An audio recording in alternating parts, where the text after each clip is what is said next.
Hello.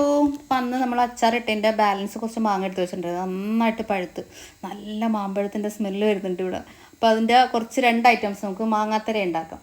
ഈ മാമ്പഴം കൊണ്ടിട്ട് അപ്പോൾ മാങ്ങ എല്ലാം അരിഞ്ഞ് മിക്സിയിലിട്ട് നന്നായിട്ട് അരച്ച് വെള്ളം ചേർക്കാതെ അരച്ചെടുത്ത് പ്ലേറ്റിൽ കുറച്ച് എണ്ണ തടകി നമ്മൾ അതിൻ്റെ പൾപ്പെല്ലാം ഇട്ട് വെയിലത്ത് വെച്ച് ഉണക്കിയിട്ടുള്ളൊരു സിറ്റുവേഷനാണ് ഈ കാണുന്നത്. കണ്ടോ, ഇങ്ങനെ നമുക്ക് കിട്ടും മാങ്ങാത്തര പറിച്ചെടുക്കാൻ വേണ്ടി പറ്റും. ചുരുട്ടി നമുക്ക് കട്ട് ചെയ്ത് വെച്ച് കഴിഞ്ഞാൽ പിള്ളേർക്ക് മിഠായി ഇട്ട് കൊടുക്കുക. നമുക്ക് ആൾക്കാർ ആരെങ്കിലും വന്നിട്ടുണ്ടെങ്കിൽ നമുക്ക് ജ്യൂസ് അടിക്കാം, ഫ്രഷ് മാംഗോ ജ്യൂസ് അടിക്കാം.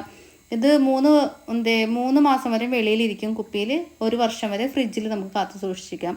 ഇത് ഞാൻ സ്പെഷ്യലായിട്ട് ഉണ്ടാക്കിയ മാങ്ങാത്തരയാണ്. അതിൻ്റെ അകത്ത് കാഷ്നട്ടും നമ്മുടെ ഏലക്കയൊക്കെ ചേർത്തിട്ടുണ്ട്. നല്ല ജ്യൂസ് കിട്ടും നമുക്ക് അതിൻ്റെ അകത്ത്. പിന്നെ ഇത് സാധാരണ മാങ്ങാത്തര തന്നെ, അത് 1 പ്രാവശ്യം കൂടി ഉണങ്ങണം. നമുക്കിപ്പോൾ മഴയൊക്കെ ഉള്ളതുകൊണ്ട് പെട്ടെന്ന് ഉണങ്ങി കിട്ടിയിട്ടില്ല. പിന്നെ ഈ ഐറ്റംസ് എന്താണ് അടുത്ത വീഡിയോയിൽ നമുക്ക് പറയാം. ബാക്കി കുറച്ച് മാങ്ങ വന്നത് മാങ്ങയുടെ പൾപ്പ് മാത്രം കിട്ടാൻ വേണ്ടിയിട്ട് ഞാൻ കട്ട് ചെയ്ത് അതൊരു ബോക്സിലാക്കി ഫ്രീസറിൽ വെച്ചിട്ടുണ്ടെങ്കിൽ നമുക്ക് എത്ര നാൾ വേണമെങ്കിലും അത് അങ്ങനെ ഇരിക്കും. കാരണം ആ ബോക്സ് നല്ല ടൈറ്റായിട്ടൊക്കെ അടച്ച് വെക്കണം.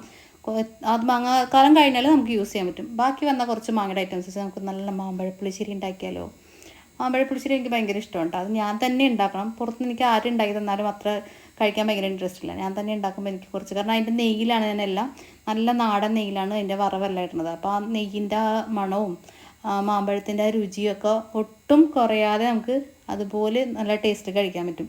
അങ്ങനെ ബാക്കിയുള്ള വന്ന മാങ്ങയുടെ പീസുകളൊക്കെ വെച്ചിട്ട് ഞാൻ ഒരു മാമ്പഴപ്പുളിശ്ശേരി ഉണ്ടാക്കി. ഇതൊരു 2-3 ദിവസം വരെ നിൽക്കും. അപ്പോൾ നമുക്ക് ചോറ് കഴിച്ചാലോ. കുറച്ച് ചോറ് എടുത്തിട്ടുണ്ട്, ഒരു അയില വറുത്തത്, കുറച്ച് ചെമ്മീൻ റോസ്റ്റ് ഉണ്ട്, പിന്നെ മാമ്പഴപ്പുളിശ്ശേരി, 2 പപ്പടം എടുത്തിട്ടുണ്ട്. പപ്പടം എൻ്റെ ഫേവറേറ്റ് ആയതുകൊണ്ട് അത് ഒരിക്കലും ഒഴിവാക്കില്ല. അപ്പോൾ നമുക്ക് ചോറ് കഴിച്ചാലോ. അപ്പോൾ ഈ പ്രാവശ്യത്തെ മാങ്ങയുടെ ഐറ്റംസ് കഴിഞ്ഞു എന്ന് പറയാനില്ല. നെക്സ്റ്റ് ഒരു വീഡിയോയിൽ വരാം. ബൈ.